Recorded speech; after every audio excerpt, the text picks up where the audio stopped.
Hello दोस्तों, स्वागत है आप सभी का बूस्ट स्टडी में। मैं हूं आकाश आप सभी के साथ। दोस्तों, आज हम पढ़ने वाले हैं मगध साम्राज्य के बारे में। इससे पहले हम बौद्ध धर्म और जैन धर्म को कंप्लीट कर चुकी हैं और उसके क्वेश्चंस भी कर चुकी हैं। तो दोस्तों, जिन्होंने मेरी पिछली क्लासें नहीं देखी हैं वो जाके पिछली क्लास देख लें, ठीक है ना। साथियों, हम मगध साम्राज्य के बारे में पढ़ रहे हैं और जानेंगे कि कैसे इसका उन्नति हुई, कैसे इसका विकास हुआ और जो साम्राज्य थे उनका विकास इतना अधिक क्यों नहीं हो पाया। साथियों, बौद्ध धर्म में क्या हुआ था, बौद्ध धर्म के बाद हमारा भारत 16 महाजनपदों में डिवाइड हो गया था। अब 16 महाजनपदों में से एक साम्राज्य निकलकर सामने आया और वो कौन सा था, वो था मगध साम्राज्य। कौन सा था वो मगध साम्राज्य था।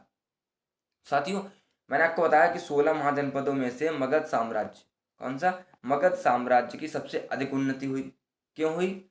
मगध साम्राज्य नदियों से घिरा हुआ था, यानी कि इसके चारों तरफ क्या थी, नदियां थीं, जिस कारण कृषि का विकास अधिक हुआ।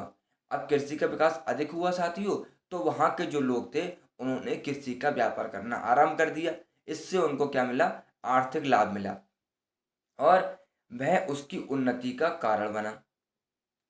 इसके साथ साथ साथ ही उन्होंने क्या किया कि जो उनके पास जो नदियां थीं, नदियों के द्वारा उन्होंने क्या किया, अपना व्यापार भी करना शुरू कर दिया।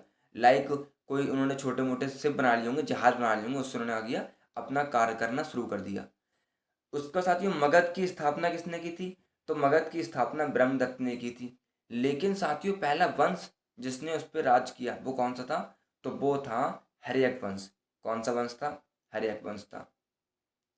साथियों, मगध पर शासन करने वाले चार वंश थे। कौन कौन से थे? हर्यक वंश, शिशुनाग वंश, नंद वंश और मौर्य वंश।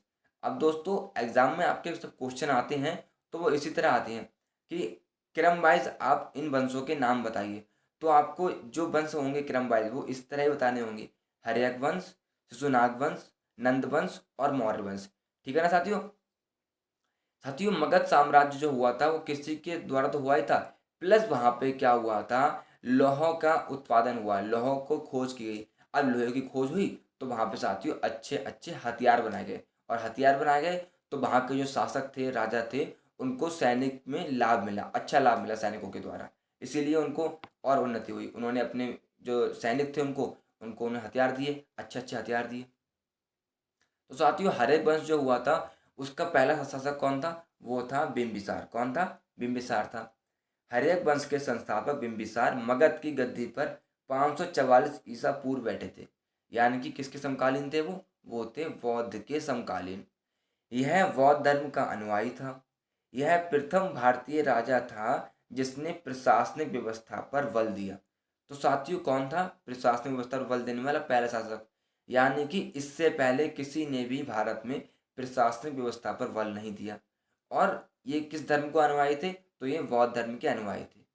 खड़ी सेना रखने वाला पहला शासक कौन था? बिंबिसार ही थे। बिंबिसार ने ब्रह्मदत्त को हराकर अंग राज्य को मगध में मिला लिया।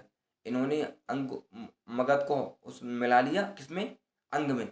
और जो ब्रह्मदत्त वहां का राजा था अंग का, उसे हरा दिया।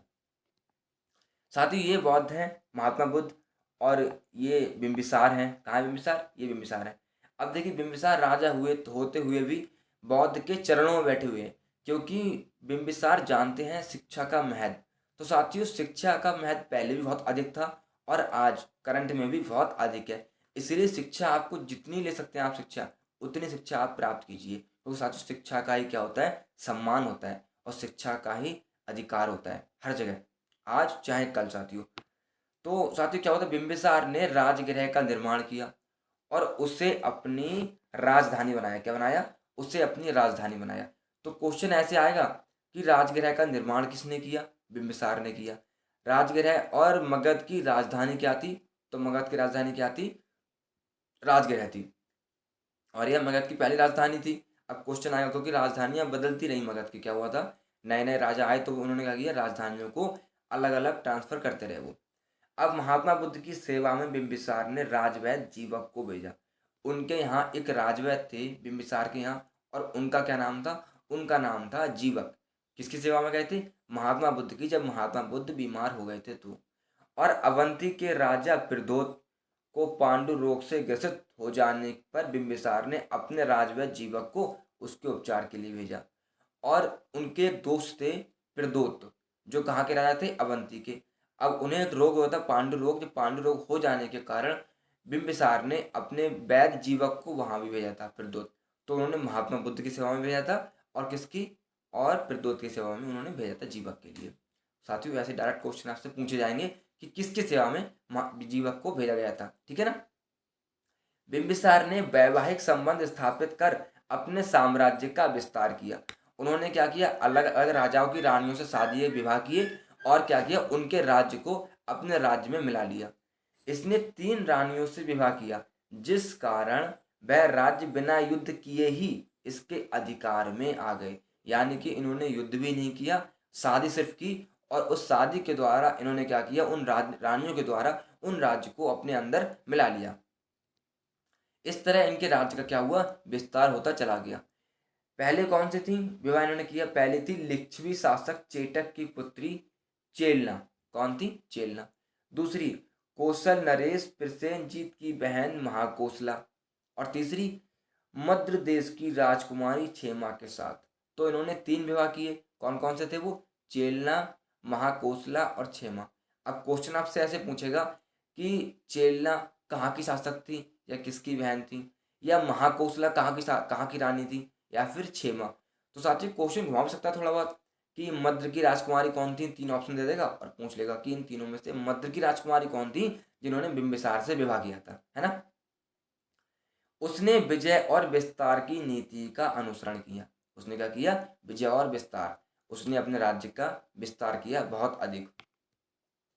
साथ ही ये उस समय हथियार थे जो इस्तेमाल किए जाते थे। देखिए ये हथियार हैं, ये हथियार हैं जो उस समय इस्तेमाल किए जाते थे।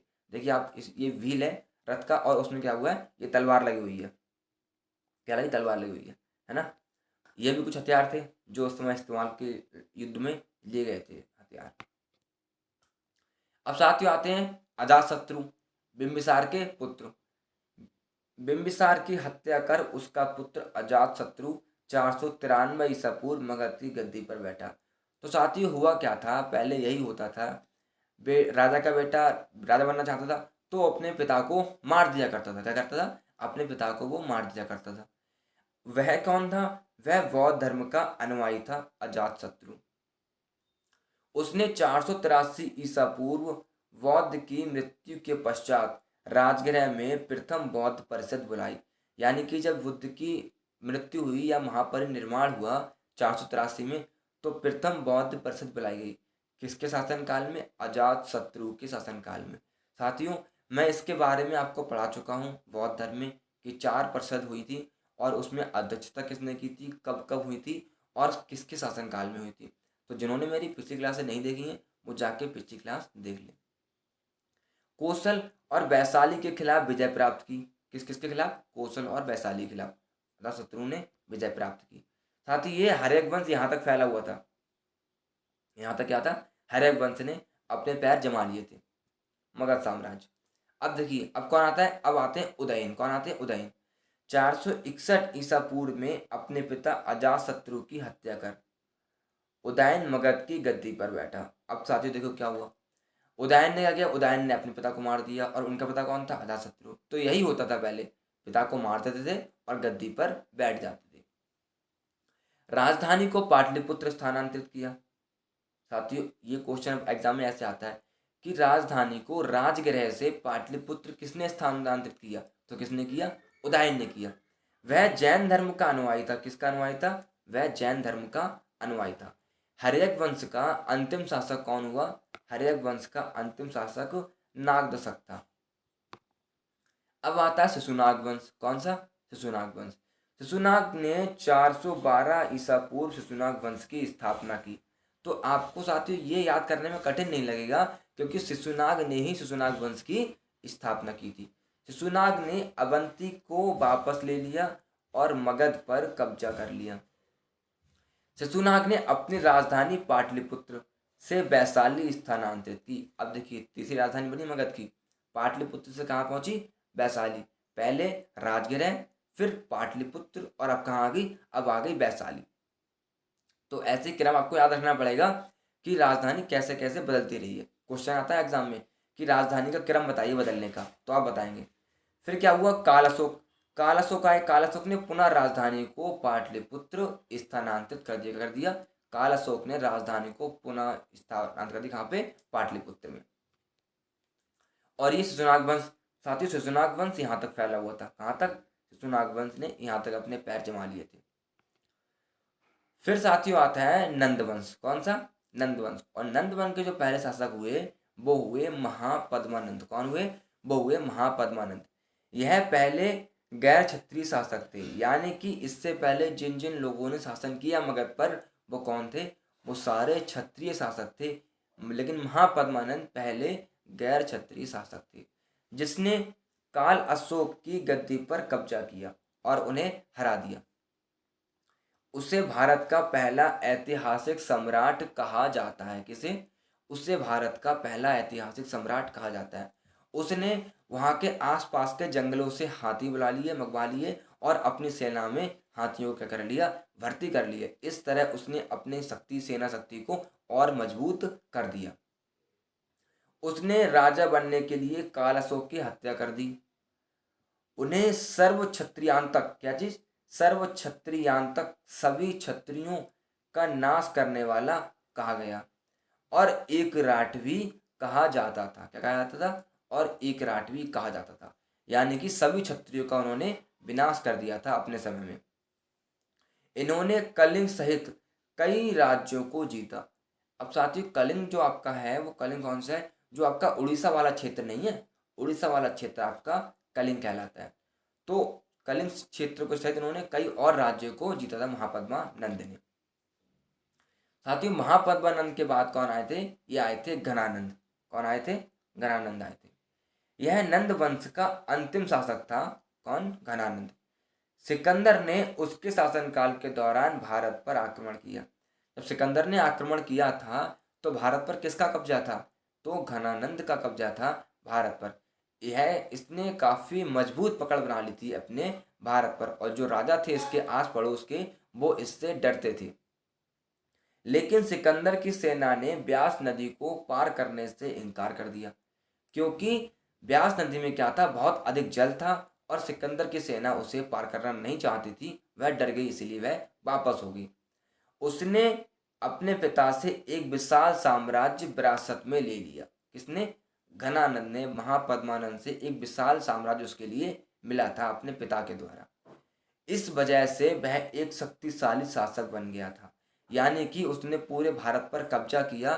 तो उसका सबसे बड़ा कारण क्या था, सबसे बड़ा कारण उसका था कि उसके पास बहुत विशाल क्या थी, सेना थी, जो उसके पिता से उसे मिली थी। और इसीलिए उसने पूरे भारत को अपने कब्जे में कर रखा था, और जो आस पड़ोस के राजा थे वो उससे डरते थे। इसे चंद्रगुप्त मौर्य ने चाणक्य की सहायता से पराजित किया और मगध पर मौर्य वंश की स्थापना की। तो साथियों क्या हुआ था, घनानंद का युद्ध हुआ था किससे, चंद्रगुप्त से। और चंद्रगुप्त ने चाणक्य जो उनके गुरु थे उनकी सहायता से घनानंद को पराजित किया। तो साथियों आज हमारा यहीं कंप्लीट होता है। कल हम जो करेंगे, कल हम मौर्य वंश के बारे में करेंगे और फिर उसके बाद टेस्ट करेंगे। तो साथियों जिन्होंने क्लास को अभी तक शेयर नहीं किया है वो शेयर कर दें, क्लास को लाइक कर दें एक बार, और जिन्होंने सब्सक्राइब नहीं किया है वो सब्सक्राइब कर दें। ठीक है ना साथियों, तो मिलते हैं कल इसी के साथ। जब तक आप अपनी तैयारी कीजिएगा।